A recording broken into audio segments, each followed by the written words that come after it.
জাতীয় থেকে আন্তর্জাতিক, প্রান্তিক, জনপদ থেকে নগর, চারপাশে ঠিক কী ঘটছে এই মুহূর্তে তা নিয়েই এখন চারদিক। আপনার সঙ্গে আছি আমি মাজহার মাহবুব। মালয়েশিয়ার প্রধানমন্ত্রী দাতো সেরি আনোয়ার ইব্রাহিম ঢাকায় আসছেন আজ দুপুর 2:30টার দিকে। হজরত শাহজালাল আন্তর্জাতিক বিমানবন্দরে অবতরণ করবে তাকে বহনকারী উড়োজাহাজ। বিমানবন্দরে তাকে স্বাগত জানাবেন অন্তর্বর্তী সরকার প্রধান উপদেষ্টা ডক্টর মোহাম্মদ ইউনূস। পরে বিমানবন্দর থেকে হোটেল ইন্টারকন্টিনেন্টালে উঠবেন তিনি। অন্তর্বর্তী সরকার ক্ষমতা নেওয়ার পর এটি কোনো দেশের সরকার প্রধানের বাংলাদেশের সফর। প্রায় 11 বছর পর মালয়েশিয়ার কোনো প্রধানমন্ত্রীর বাংলাদেশ সফর এটি। সফরে বাংলাদেশ ও মালয়েশিয়ার মধ্যে অর্থনৈতিক, রাজনৈতিক, বাণিজ্য ও বিনিয়োগ, শ্রম, অভিবাসন, প্রযুক্তি, মানব সম্পদ উন্নয়ন, জনশক্তি প্রেরণ, উচ্চশিক্ষা প্রতিযোগিতা এবং সহযোগিতা এবং প্রতিরক্ষা সহযোগিতা সহ পারস্পরিক স্বার্থ সংশ্লিষ্ট বিষয়গুলো নিয়ে আলোচনা হবে। ঢাকার সংক্ষিপ্ত এই সফরে মালয়েশিয়ার প্রধানমন্ত্রী বাংলাদেশের রাষ্ট্রপতি মোহাম্মদ শাহাবুদ্দিন এবং প্রধান উপদেষ্টা ডক্টর মোহাম্মদ ইউনূসের সঙ্গে দ্বিপাক্ষিক বৈঠক করবেন। জানা গেছে, আসিয়ান জোটে রোহিঙ্গা প্রত্যাবাসন বিষয়ে মালয়েশিয়ার কাছে সক্রিয় সহযোগিতার আহ্বান জানাবে বাংলাদেশ।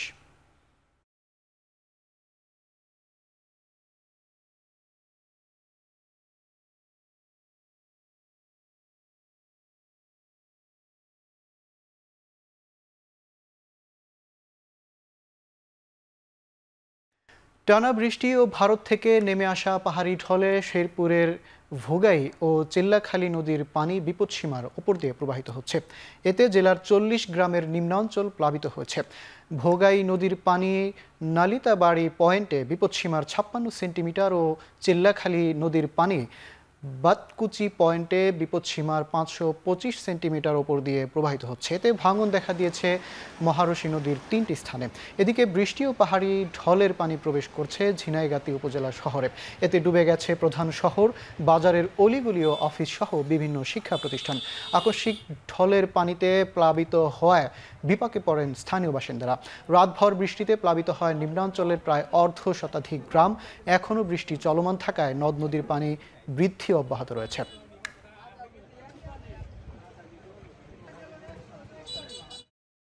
মৌসুমী বায়ু সক্রিয় থাকায় সারা দেশে বৃষ্টিপাত হচ্ছে। আগামী 24 থেকে 48 ঘন্টা সারা দেশে এমন বৃষ্টিপাত অব্যাহত থাকার পূর্বাভাস দিয়েছে আবহাওয়া অধিদপ্তর।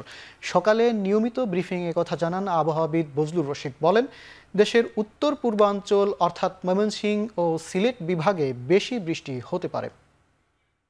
বর্ষা বিদায় নেওয়ার আগকালে প্রতি বছরই প্রায় ভারী বর্ষণ হয়ে থাকে, যেটা গত কয়েকদিন হয়েছে। এবং আজকে সকালে আমরা দেখেছি যে সকালে 3 ঘন্টায় টাঙ্গাইলে 130 মিলিমিটার বৃষ্টি হয়েছে।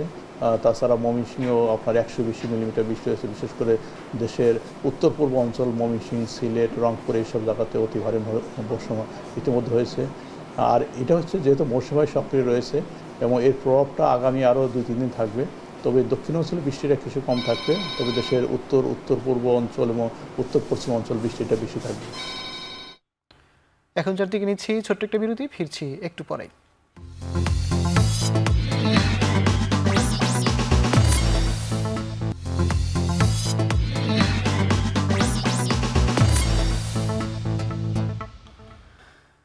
বিরতির পর ফিরে এলাম, আপনারা দেখছেন এখন চারদিক। টাঙ্গাইল ময়মনসিংহ মহাসড়কের কালীহাতিতে বাস ট্রাক মুখোমুখি সংঘর্ষে নিহত হয়েছে 4 জন। এ ঘটনায় ঢাকা টাঙ্গাইল বঙ্গবন্ধু সেতু মহাসড়কে দীর্ঘ যানজটের সৃষ্টি হয়েছে। শুক্রবার ভোররাতে মহাসড়কের কালীহাতি এলাকায় এই দুর্ঘটনা ঘটে। এলেঙ্গা হাইওয়ে পুলিশ ফাঁড়ির ইনচার্জ জানায়, জামালপুরগামী একটি বাস কালীহাতি লিংক রোড এলাকা অতিক্রমের সময় বিপরীত দিক থেকে আসা ফার্নিচার ভর্তি ট্রাকের সাথে মুখোমুখি সংঘর্ষ হয়। এ সময় ঘটনাস্থলেই 4 জন নিহত হয়, অন্তত আহত হয় 10 জন। তবে তাৎক্ষণিকভাবে হতাহতের পরিচয় পাওয়া যায়নি। আইনি প্রক্রিয়া শেষে মরদেহ পরিবারের কাছে হস্তান্তর করা হবে। দুর্ঘটনার বিষয়ে মামলা প্রক্রিয়াধীন রয়েছে।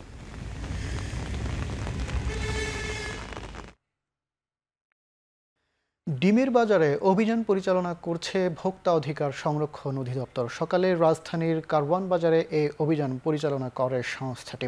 ভোক্তা অধিকার সংরক্ষণ অধিদপ্তরের সহকারী পরিচালক ইন্দ্রাণী রায়ের নেতৃত্বে অভিযানে পাইকারি থেকে খুচরা পর্যায়ে ডিমের ক্রয় বিক্রয় তথ্য তদারকি করা হয়। এ সময় ডিমের মূল্য তালিকা প্রদর্শন করা সহ বিভিন্ন নির্দেশনা দেওয়া হয়।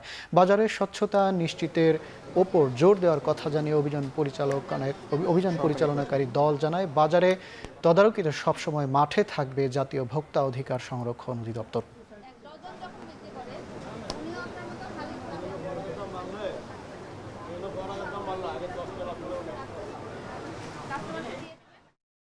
তারা যে কারণটা দেখাচ্ছে ডিমের বাজারে ডিমের দামটা বেড়ে যাওয়ার কারণ হিসেবে, সেটা হচ্ছে যে খামারিদের কাছ থেকেই তারা ডিমের সংগ্রহটা কম করতে পারছে, মানে প্রোডাকশনটা কম রয়েছে বিধায় তারা বাজারে যোগান দিতে পারছেন কম, সে কারণেই মূলত তাদের দামটা বেড়ে গেছে, এটা তারা বলছে আর কি। আমরা পরবর্তীতে সেখানেও আমরা যাচাই করব, দেখব আসলে কারণটা কি। কিছুতেই দাম কমছে না ইলিশের। মৌসুমেও জেলেদের জালে পর্যাপ্ত ইলিশ ধরা না পড়ায় বাজারে সরবরাহ ঘাটতি রয়ে যাচ্ছে। এদিকে বৈরী আবহাওয়ার কারণে উপকূলের জেলেরা মাছ শিকারে পড়েছেন বিপাকে। সাপ্তাহিক ছুটির দিনে চট্টগ্রামের মাছের পাইকারি বাজার ফিশারি ঘাটে বেড়েছে সামুদ্রিক মাছের সরবরাহ, তবে ইলিশের সরবরাহ একেবারেই কম, দামও বেশ চড়া। লইট্টা, পোয়া সহ সামুদ্রিক অন্যান্য মাছের দাম কেজিতে কমেছে 20 থেকে 30 টাকা পর্যন্ত।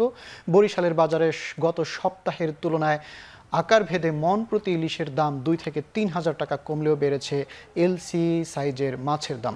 1.5 কেজির ইলিশ 2300 টাকা থেকে 2400 টাকা এবং 1 কেজির ইলিশ বিক্রি হচ্ছে 1800 থেকে 1900 টাকায়। এদিকে লঘুচাপের ফলে উত্তাল বঙ্গোপসাগরের মাছ শিকারে বিড়ম্বনায় পড়েছে সমুদ্রগামী জেলেরা। ভোলার বাজারে সপ্তাহ ব্যবধানে ইলিশের দাম বেড়েছে কেজি প্রতি 50 থেকে 100 টাকা। 1 কেজির ইলিশ বিক্রি হচ্ছে 1750 থেকে 1800 টাকায়। এছাড়াও চাঁদপুরের বাজারে ইলিশের দাম কেজিতে 100 টাকা কমেছে। এখন জানতে নিচ্ছি আরও একটা বিরতি, ফিরছি একটু পরে।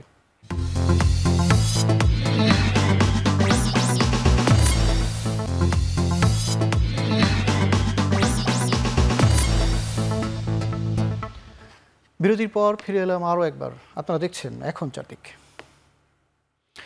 মালয়েশিয়ার প্রধানমন্ত্রী দাতো সেরি আনোয়ার ইব্রাহিম ঢাকায় আসছেন আজ। দুপুরে 2:30টায় তিনি হজরত শাহজালাল আন্তর্জাতিক বিমানবন্দরে পৌঁছবেন। সেখানে তাকে গার্ড অব অনার দেওয়া হবে। বিমানবন্দর থেকে সরাসরি যুক্ত হচ্ছেন সহকর্মী হাসিব বিল্লাহ। আমরা তার কাছ থেকে জেনে নেব বিস্তারিত। মালয়েশিয়ার প্রধানমন্ত্রীকে বরণে প্রস্তুতি কেমন দেখছেন হাসিব বিল্লাহ? মাঝার সকল প্রস্তুতি সম্পন্ন, আর প্রায় 1.5 ঘন্টা পরেই যে মালয়েশিয়ার প্রধানমন্ত্রী তার 58 সদস্যের যে বহর নিয়ে বাংলাদেশে আসবেন এবং এই বিমানবন্দরে অবতরণ করার পরই তাকে গার্ড স্যালুট দেওয়া হবে এবং বাংলাদেশের অন্তর্বর্তী সরকারের প্রধান উপদেষ্টা ডক্টর মোহাম্মদ ইউনূস তাকে স্বাগত জানাবেন এবং তাকে গার্ড অব অনার দেওয়া হবে। এই যে বিশাল একটি সফর সঙ্গী নিয়ে আসছেন, তাদের মধ্যে রয়েছেন মন্ত্রী পরিষদ সদস্য, রয়েছেন একই সঙ্গে সংসদ সদস্য এবং পররাষ্ট্র মন্ত্রণালয় সহ বিভিন্ন মন্ত্রণালয়ের উচ্চপদস্থ কর্মকর্তা, এবং তাদের নিয়ে মূলত একটি গাড়ি বহর এরপরেই হোটেল ইন্টারকন্টিনেন্টালে যাবে এবং সেখানে তারা কিছুক্ষণ বিরতি নেওয়ার পরেই অন্তর্বর্তী সরকারের প্রধান উপদেষ্টা ডক্টর মোহাম্মদ ইউনূসের সঙ্গে একান্ত বৈঠকে বসবেন মালয়েশিয়ার প্রধানমন্ত্রী আনোয়ার ইব্রাহিম, এবং তারপরে দ্বিপাক্ষিক বৈঠক হবে দুই দেশের প্রতিনিধি দলের সঙ্গে, এবং তারপরে সেই বৈঠকে মূলত বাংলাদেশের সঙ্গে মালয়েশিয়ার যে অর্থনৈতিক সম্পর্ক আরও কীভাবে বাড়ানো যায়, বাণিজ্য সম্পর্ক বাড়ানো যায়। কারণ আপনি নিশ্চয়ই জানেন যে বাংলাদেশের সঙ্গে মালয়েশিয়ার দীর্ঘ অর্থনৈতিক সম্পর্ক রয়েছে। গত বছর প্রায় 270 কোটি ডলারের মতন বাণিজ্য হয়েছে দুই দেশের, এবং এই বাণিজ্য আরও কীভাবে বাড়ানো যায় সে ব্যাপারগুলো আলোচনা হবে এবং রাজনৈতিক সম্পর্ক আরও কীভাবে বাড়ানো যায় সেটিও আলোচনা পাবে। কারণ বাংলাদেশ সরকার প্রধান ডক্টর ইউনূসের সঙ্গে মালয়েশিয়ার প্রধানমন্ত্রীর ব্যক্তিগত ঘনিষ্ঠ সম্পর্ক রয়েছে বলে আমরা জানতে পেরেছি। দুইজনই কিন্তু মালয়েশিয়ার প্রধানমন্ত্রীও একজন বিশ্ব নেতা, যিনি মুসলিম বিশ্বের নানান বিষয়ে তিনি কথা বলেন। এদিকে ডক্টর মোহাম্মদ ইউনূসও তিনি বিশ্বে বেশ পরিচিত। দুজনের আগে থেকে সম্পর্ক রয়েছে এবং বাংলাদেশের সংস্কারের বিষয়ে ডক্টর ইউনূস নানা উদ্যোগ নিচ্ছেন। এভাবে কিভাবে আরও সংস্কার করা যায় এই জন্য মালয়েশিয়ার সহযোগিতা চাইবেন এবং মালয়েশিয়া বাংলাদেশকে সহযোগিতা করতে প্রস্তুত, এটি আগেও জানানো হয়েছে। অন্তর্বর্তী সরকারের যখনই শপথ হয়েছে তারপরই প্রথম কোনো দেশের প্রধান হিসাবে মালয়েশিয়ার প্রধানমন্ত্রী এই ডক্টর ইউনূসকে স্বাগত জানিয়েছেন, অভিনন্দন জানিয়েছেন এবং সহযোগিতার আশ্বাস দিয়েছেন। এছাড়াও বাংলাদেশের সঙ্গে মালয়েশিয়ার শ্রম সম্পর্ক রয়েছে।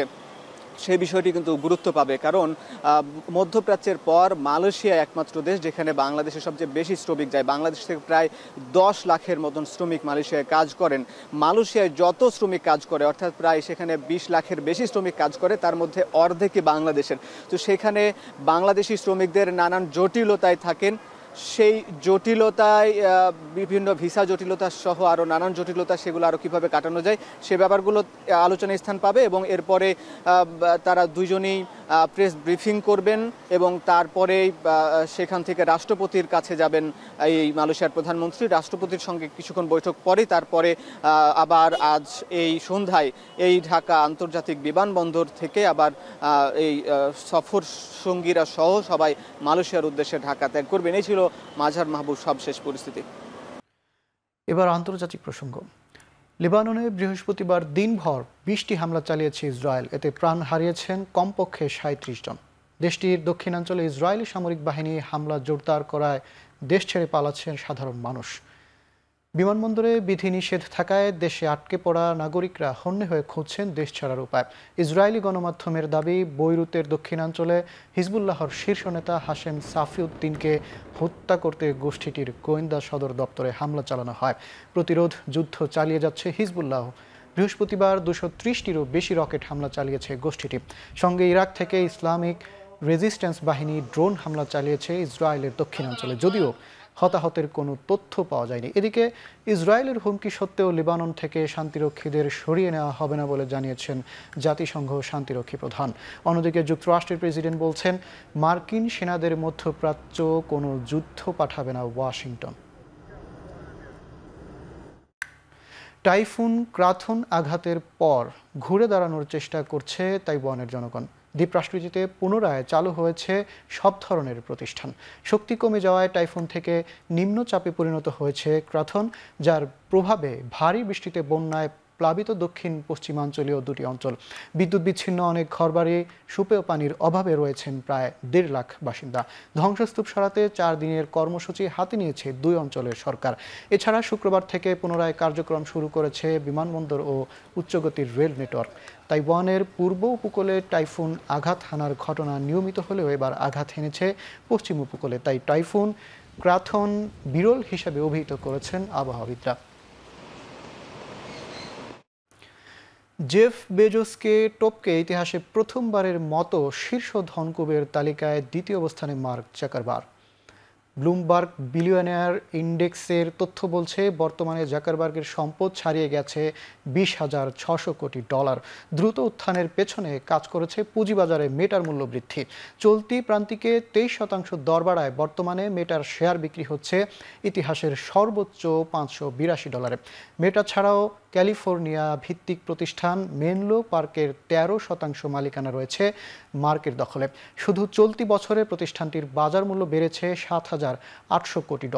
বিশ্বের শীর্ষ 500 ধনকুবেরদের কোনো প্রতিষ্ঠানই এমন চমক তৈরি করতে পারেনি।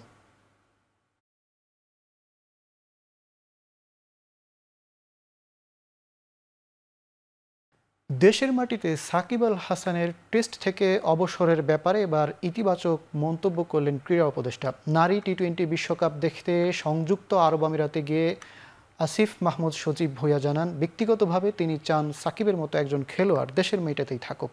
শেষ টেস্ট এছাড়া যুব ও ক্রীড়া উপদেষ্টা নিশ্চিত করেন, ক্রিকেটার হিসেবে সর্বোচ্চ নিরাপত্তায় দেওয়া হবে সাকিব আল হাসানকে। একজন খেলোয়াড়কে অবশ্যই আমরা সর্বোচ্চ নিরাপত্তা দিব এবং যে কোনো ধরনের অভিযোগ থাকলে সেটা তো আইনি বিষয়ে ভিন্ন সে বিষয়ে আমি কোনো মন্তব্য করতে পারি না। আইন মন্ত্রণালয় বিষয়ে একটা স্পষ্টতা দিয়েছে। আমরা সাকিব আল হাসানের নিরাপত্তার কথা ইতিমধ্যে বলেছি এবং সেটা আমরা নিশ্চিত করব। এবং আমিও ব্যক্তিগতভাবে চাই এরকম একজন প্লেয়ার যার দেশের জন্য এত অর্জন রয়েছে, তিনি বাংলাদেশেই তার যেহেতু টেস্ট শেষ করতে চাচ্ছেন সে ফেয়ারওয়েলটা পাক। স্কটল্যান্ডকে হারিয়ে টি-20 বিশ্বকাপে 10 বছর পর জয়ের দেখা পাওয়ায় দিনটিকে বিশেষভাবে উদযাপন করছে বাংলাদেশ নারী ক্রিকেটাররা। এদিকে জয় ছাপিয়ে বাংলাদেশের মেয়েরা অর্জন করে ব্যক্তিগত বেশ কিছু সাফল্য। শারজায় প্রথম ম্যাচে জয়ের পর টিম হোটেলে সম্মাননা জানানো নারী দলের 3 ক্রিকেটারকে। অধিনায়ক নিগার সুলতানা জ্যোতি প্রথম নারী ক্রিকেটার হিসেবে জাতীয় দলের হয়ে 100তম টি-20 ম্যাচ খেলা, আর বাহাতি স্পিনার নাহিদ আক্তারের ক্রিকেটের শর্টার এই ফরম্যাটে ১০০তম উইকেটের মাইল ফলক অর্জনের স্মারক তুলে দেন বিসিবির নারী বিভাগের প্রধান হাবিবুল বাশার। এছাড়া স্কটল্যান্ডের বিপক্ষে ম্যাচে দলের আরেক স্পিনার ফাহিমা খাতুনও তুলে নেয় ৫০তম আন্তর্জাতিক টি-20 উইকেট। এ সময় সবার সম্মিলিত অবদানেই এমন সাফল্য এসেছে বলে জানান অধিনায়ক নিগার সুলতানা জ্যোতি।